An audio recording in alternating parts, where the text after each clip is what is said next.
Olá, aqui é o professor Bran. Estamos aqui na nossa aula 8 de Termodinâmica 1, né, nossa oitava aula aqui do nosso curso. Na nossa última aula, na aula 7, nós fizemos o nosso grande exercício de termodinâmica, de aplicação da primeira lei da termodinâmica, fechando o capítulo 2 do nosso curso. E agora vamos começar o capítulo 3, né? A gente finalizou na aula passada, né, a primeira parte, né, do nosso curso de termodinâmica, onde nós abordamos capítulo 1 e capítulo 2, capítulo 1, introdução, capítulo 2, a primeira lei da termodinâmica e suas aplicações. E hoje a gente começa, né, o capítulo 3, que é um capítulo importantíssimo, né, onde nós falaremos sobre a segunda lei da termodinâmica, aqui olhando nossas notas de aula. E nós vamos introduzir, né, um conceito mais importante, né, para vocês, né, que são engenheiros mecânicos, serão futuros engenheiros mecânicos, que vocês devem levar, né, desse curso de termodinâmica aplicada a 1, que é o conceito de máquina térmica. Então, a gente finaliza, né, esse capítulo 3, apresentando, né, o conceito de máquina térmica e as consequências associadas, né, ao funcionamento de uma máquina térmica. A gente vai ver alguns tópicos bem importantes e bem interessantes. Então, a segunda lei da termodinâmica, a gente deve entender que as três leis da termodinâmica, a primeira lei é uma lei de conservação de energia, né, onde a gente viu, né, essa relação entre a energia disponível, né, do sistema, que é a nossa energia interna, e as duas formas principais, né, do uso dessa energia, né, que são, né, na realidade, na forma de trabalho e na forma de calor.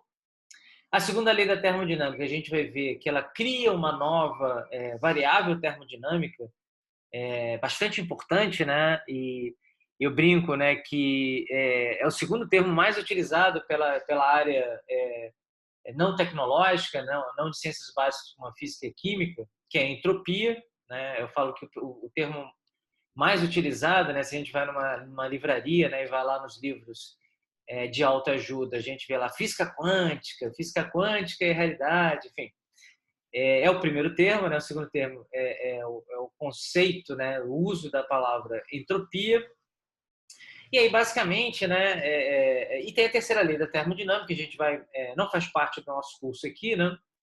Mas a gente vai mencionar quando nós falarmos sobre a escala absoluta de temperatura, né? Que é uma das consequências do funcionamento da máquina térmica. A gente vai ver que ele é apenas um postulado, né? Que amarra bem a segunda lei da termodinâmica, mas a gente deve entender, né, que essas leis elas acontecem ao mesmo tempo, né?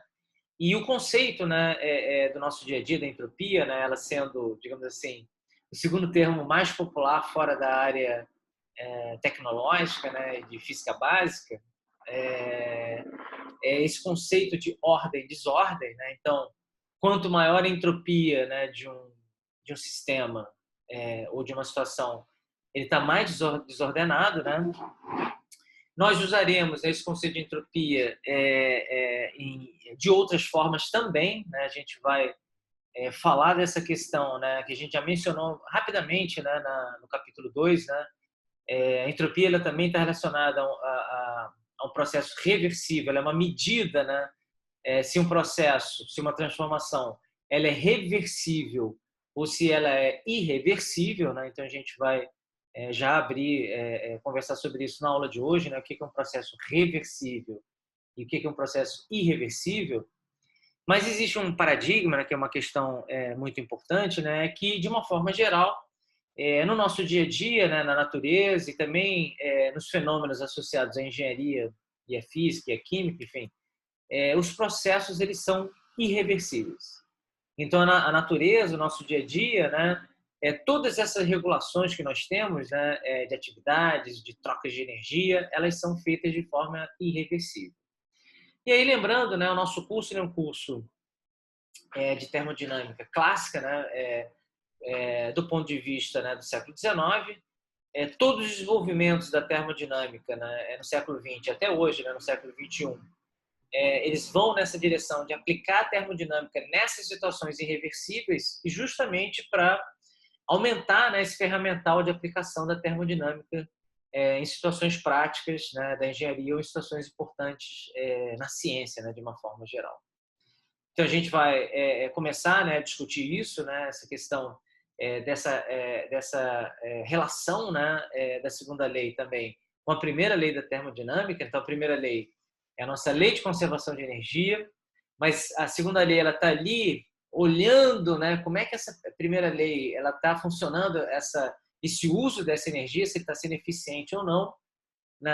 A gente já conversou sobre isso, né, que a gente pode considerar, né, o trabalho como uma forma nobre do uso da energia interna e o calor, né, uma forma de uso menos interessante, menos nobre, né, dessa energia interna disponível. E aí a entropia justamente ela está ali olhando, né, como é que essa energia disponível é usada, né? Trabalho, calor, calor, trabalho. Então ela também é uma medida, né, desse bom uso, né, da energia disponível na forma de energia interna e de outras energias também. Mas aqui a gente só está falando da primeira lei da termodinâmica. Então vamos aqui ver as nossas notas de aula. Então a gente está abrindo aqui o nosso capítulo 3. Então, a segunda lei da termodinâmica, né, ela aborda a questão de como o trabalho e o calor se comportam em diferentes processos, né? Sempre observando, né, que processos são esses, aqueles mesmos que a gente viu no capítulo 2, né? Processos a pressão e volume constantes, processo isotérmico e processo adiabático, sempre observando a primeira lei da termodinâmica, ou seja, a segunda lei, né, ela acontece ao mesmo tempo, né, que a primeira lei da termodinâmica, e ela está ali regulando, né, como é que essa energia disponível ela vai ser utilizada, né, na forma de calor ou na forma de trabalho, que termodinamicamente a forma mais útil e interessante do uso da energia interna. Então, na primeira lei da termodinâmica, nessa primeira lei, a variação da energia interna, lendo aqui nossas notas de aula, o nosso DU, é uma variável de estado que depende apenas das condições iniciais e finais do sistema. Estamos aqui fazendo uma recordação. Então, essa grandeza termodinâmica ela é avaliada, né, olhando o lado direito, né, da primeira lei da termodinâmica, né, pela diferença entre o calor, Q, né, e o trabalho W, que são variáveis de processo. Então, eu mencionei para vocês, né, que uma das fortalezas, né, da primeira lei da termodinâmica, né, como uma lei de conservação de energia, né, que ela conecta grandezas de energia, né, que têm qualidades diferentes. Então, a energia interna ela é uma variável de estado termodinâmico e calor e trabalho são variáveis de processo. Né? Então, elas têm comportamentos diferentes, estão ali ligados, né, pela igualdade, né, pelo sinal de igual, e isso é uma fortaleza, né, porque a primeira lei da termodinâmica ela efetivamente ela funciona. Né? Então, a segunda lei da termodinâmica ela define uma variável de estado termodinâmica nova, né, que é chamada de entropia. Então, a entropia ela é representada pela letra S maiúscula, que está associada ao calor presente no sistema após a realização de um processo. Então, a gente vai ver que aí que vem essa questão, né, de que calor, né, uma forma degradada de energia, né, útil, né, que digamos assim disponível, né, que foi aproveitada na forma de calor, uma forma de energia degradada, e aí a entropia que vai estar ali medindo, né, esse aumento, né, da desordem ou do grau de irreversibilidade, né, de um sistema ou de um processo. Então, esses processos, né, que a gente aqui já conhece 4 deles, né, eles podem ser realizados de 2 formas gerais e distintas. Um processo irreversível ou espontâneo ou natural, né, são 3 sinônimos. Então, a gente vai usar aqui, né, processos irreversíveis, processos espontâneos e processos naturais como sinônimos, né? E a gente vai ver, né, que olhando aqui nossas notas de aula, né, que os processos reversíveis eles acabam sendo um caso particular, né, dos processos espontâneos, naturais e irreversíveis. Então vamos definir, vamos conversar um pouco, né, sobre processos espontâneos, né, que são os nossos processos naturais ou irreversíveis. Então esse processo ele ocorre de forma natural, sem a necessidade de energia extra. Né? Então, após o sistema partir das condições iniciais, a partir de condições de não equilíbrio, né? meu sistema está lá na condição de equilíbrio, eu tiro ele dessa condição de equilíbrio, vou para uma condição de não equilíbrio, ele vai e faz o processo e atinge a condição final, chegando a uma nova condição de equilíbrio, somente ocorre esse retorno, né, ao ponto inicial, às condições iniciais desse sistema, com uma adição de energia externa. E aí a gente tem N exemplos, né? Se eu pegar, né, uma folha de papel, né, qualquer aqui, né, e rasgar uma folha de papel. Quer dizer, eu preciso fazer um gasto de energia justamente para eu conseguir... Isso aqui é um processo irreversível, né? Eu só conseguirei voltar, né, à minha condição... Isso aqui é um rascunho, né? Eu só conseguirei voltar à minha condição inicial, né, das duas folhas, com as características originais, né, da junção das duas partes, colocando algum tipo de energia, né, nesse processo de retorno, né, ao ponto inicial, que nesse caso seria as duas folhas novamente unidas, né, e com caráter original anterior, né.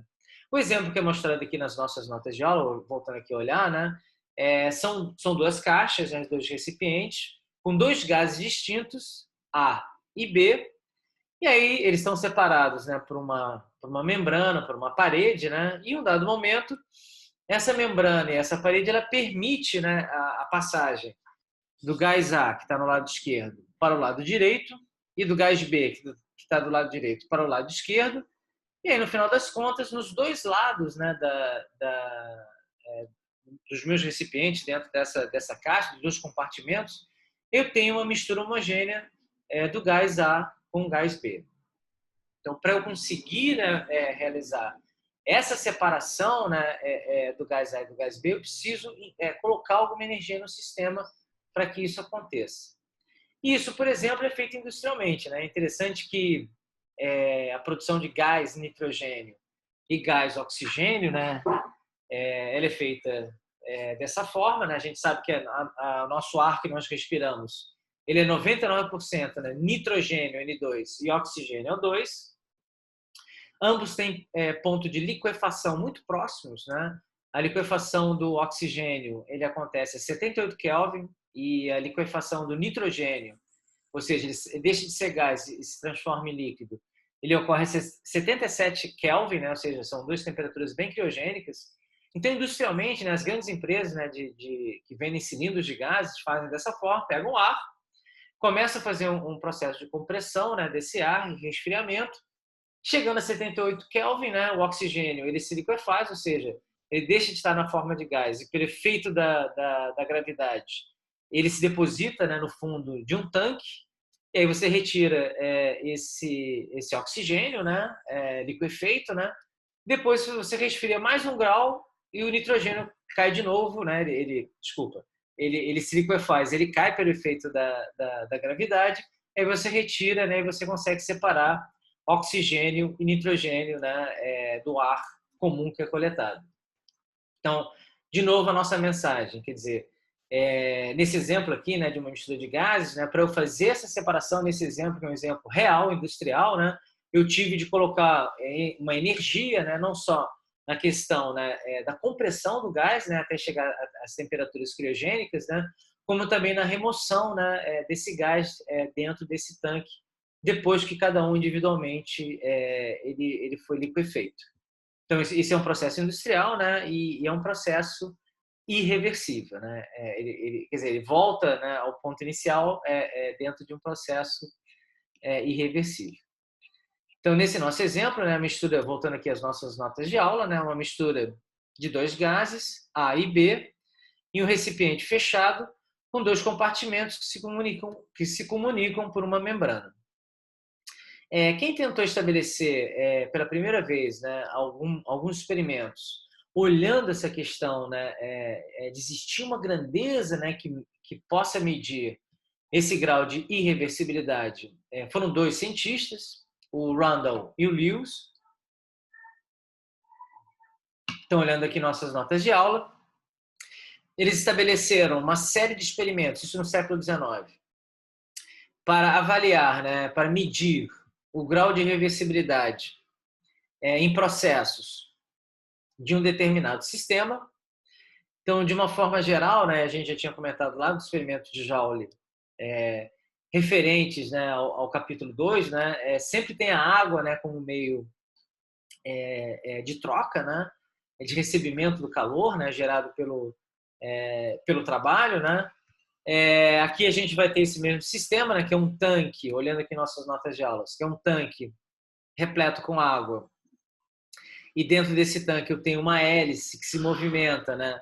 Essa hélice ela está ligada a um fio, né, que tá passando por uma roldana, e na outra ponta do fio eu tenho um peso conhecido, W, né, que pode se movimentar tanto para cima quanto para baixo. E esse movimento, né, para cima e para baixo faz com que a hélice, né, ele se movimenta ora num sentido e ora no outro sentido, produzindo trabalho e eventualmente produzindo calor, né, e também produzindo calor. Então, na realidade, eles pensaram três processos distintos, né? Então, o sistema escolhido, olhando aqui nossas notas de aula.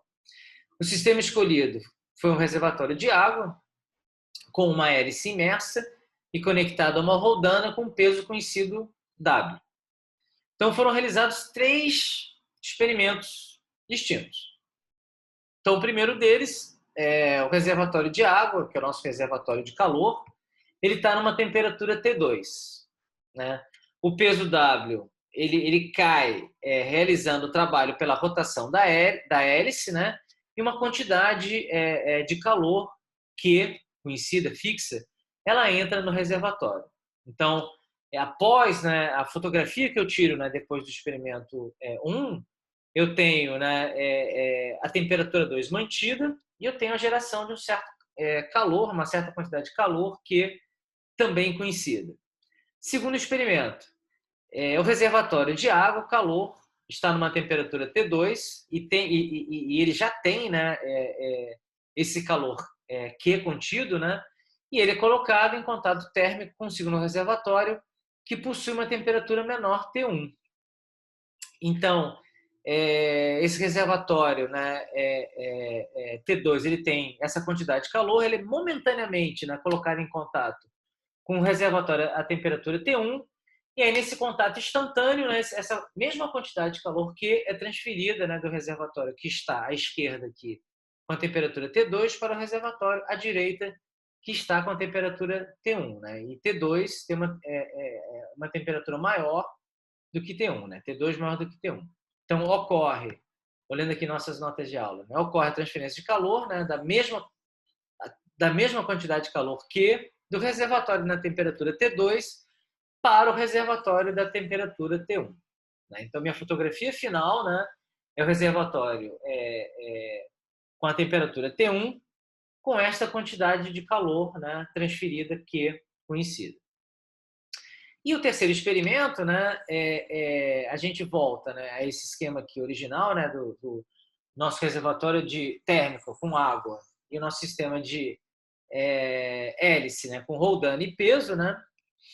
Então, o reservatório de água, né, de calor, está na temperatura T1, o peso cai, realizando o trabalho pela movimentação, né, pela rotação da hélice, e o calor produzido que, de novo, na mesma quantidade, né, ele entra no sistema, ele vai para o nosso reservatório. Então, no final do meu processo 3, né, a minha fotografia final, eu tenho meu reservatório que é térmico, né, com a água, né, meu tanque de água, né, a temperatura T1, com essa mesma quantidade de calor Q.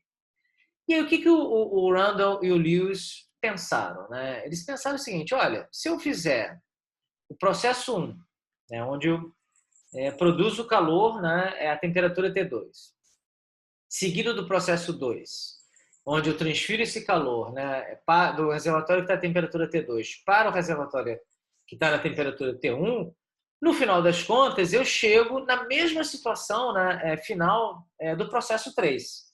Então, o que eles ficaram pensando, ficaram brilhando, será que, eu deixo essa pergunta para vocês, a gente já vai responder, né? Será que, no final das contas, pelo ponto de vista termodinâmico, né, se eu faço o processo 1 mais 2, ele é igual, termodinamicamente falando, ao processo 3, ou seja, né, a foto, né, do processo 1 mais 2 e a foto do processo 3, quando a gente olha a situação final, né, a situação é a mesma. Ou seja, eu tenho, né, um reservatório a temperatura T1 com uma certa quantidade de calor conhecida que, A foto é a mesma, mas termodinamicamente os processos são equivalentes, 1 mais 2 igual a 3, e aí o Randall e Lewis chegaram à conclusão, quer dizer, a resposta óbvia é que sim, né? Mas a resposta termodinamicamente é não. O processo 1 mais 2, ele não se equivale ao processo 3, justamente porque Randall e Lewis, eles perceberam, né, que essa eficiência, né, dos processos, ela não é apenas regulada pela geração de calor, e sim pela razão, que eu estou mostrando aqui nas nossas notas de aula, Q sobre T. Então, essa razão Q sobre T, né, ela avalia essa eficiência, entre aspas, né, termodinâmica, né, do processo, né? Então, se a gente for ver, né, no processo 1 mais 2, né, o calor ele foi gerado na temperatura T2, que é maior que T1. Então, essa razão Q sobre T2 ela é menor, né, do que a razão Q sobre T1, que no caso foi quando o calor foi gerado no processo 3. E aí eles chamam essa razão calor sobre temperatura, né, de entropia, e aí a gente pode dizer que a entropia do processo 1 mais 2 ela é menor do que a entropia do processo 3. Então, nesses experimentos, Randall e Lewis tentaram estabelecer a equivalência dos processos 1 e 2 com o processo 3, como a gente vem falando aqui, olhando aqui nossas notas de aula. Então, eles perceberam que o grau de irreversibilidade de um sistema, ou do processo, né, associado a um certo processo, ele está associado à razão Q sobre T. Então, eles chamaram essa razão de entropia, e a entropia é representada pela letra S maiúscula. E aqui a gente vai fazer pela primeira vez, né, o enunciado da segunda lei da termodinâmica. Mais para a segunda metade do capítulo 3, eu farei novamente, né, o enunciado da segunda lei da termodinâmica pelo ponto de vista matemático. Então aqui eu estou me baseando simplesmente nas conclusões dos experimentos, né, realizados pelo Randall e Lewis lá no século XIX, né, que eles chegaram a essa conclusão brilhante, né, e a descoberta, né, de uma nova grandeza termodinâmica, que é a entropia, né? E aí eles enunciaram, né, essa razão, né, essa nova grandeza como sendo a segunda lei da entropia. Então, a segunda lei da entropia, desculpa, a segunda lei da termodinâmica, né? Então, a segunda lei da termodinâmica ela estabelece que a variação da entropia, o nosso ΔS, ela é igual a Q sobre T. Então, essa é uma questão muito importante. A segunda lei da termodinâmica ela vai estar exatamente olhando essa relação, né, de que forma, né, esse calor ele é gerado, né, a partir de um certo processo, e essa medida, né, de como esse calor ele é gerado, olhando a temperatura, né, onde esse calor ele foi produzido, né, num certo processo, é que vai estabelecer esse valor de entropia. E o valor de entropia ele será utilizado como uma medida, né, do grau de irreversibilidade, né, de um certo processo ou de uma certa transformação. Então, a gente encerra aqui a nossa aula 8, né, de hoje. A gente continua, né, na aula que vem, a partir desse ponto, né, a gente vai continuar conversando, né, sobre a segunda lei da termodinâmica e vamos aplicar a segunda lei da termodinâmica em um processo irreversível e um processo reversível, vamos dizer, as diferenças associadas à geração de calor nesses dois processos, né, no processo irreversível e no processo reversível. Essa aula ela já está disponível no nosso canal lá no YouTube e eu acredito que até a nossa próxima aula vocês já terão acesso à segunda lista de exercícios, né, referente à segunda parte do nosso curso, né, que compreende a segunda nota de vocês de avaliação no nosso curso de termodinâmica aplicada a 1. Então, terminamos por hoje, né, nossa aula 8. Tenham um bom resto de dia para vocês e nos veremos em breve na nossa aula 9 de termodinâmica aplicada a 1. Até lá!